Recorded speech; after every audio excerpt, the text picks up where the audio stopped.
Well, I think what a lot of people suffer from is not just depression, but desperation. Oh yeah. You know, desperation is another illness. It's another terrible thing that happens to us in our lives. And what we do and the choices that we make as a result of being desperate, I don't think are ever good. I mean, sometimes, you know, we'll put a plea out there into the universe and something will come back to us. But most times it results in things that just ultimately hurt us more and make us look bad and make us feel bad and make us less desirable. You know, you can talk about this from a personal standpoint. You can talk about this from a business standpoint.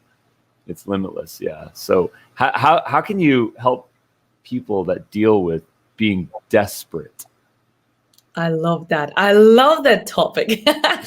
Yes, you're so right. It doesn't look sexy. And I will use that word because whether it is a business or it is relationships or it is just genuine life, it doesn't look sexy at all. Nobody wants to be next to a person who is desperate. But desperation comes from a fear, right? A fear, for example, if it is a first date and then a guy and a girl or whatever genders, you know, nowadays everything is different. Two people meet and they go on a date and one of them extremely desperate, their clock is ticking and they need to settle down. They will be there having an interview with another person. They'll be asking them questions such as, okay, when are you going to marry? You know, are you planning to get married? Are you planning to have children? And the other person thinks like, oh my God, I'd rather run. So that person who is desperate is simply afraid, being left alone, being left not wanted, being left unloved. Right? Or let's say it is in the business. If you're really desperate to get to those clients, what you do, you project the desperation onto your clients and they feel it.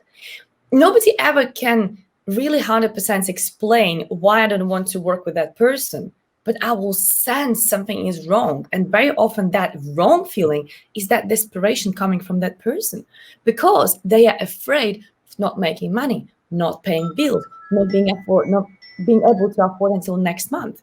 You know, or many other really points and fears, but very often it's about the fear. So how can we overcome it? It's about overcoming fear. It's about focusing on what do you want rather what you don't want. Okay, you don't want to be in a situation where you can't afford another month in your office premises, or you can't afford, you know, not to pay your mortgage or whatever else. In that case, focus on, okay, what do I have at the moment? Okay, where from money is coming to me right now?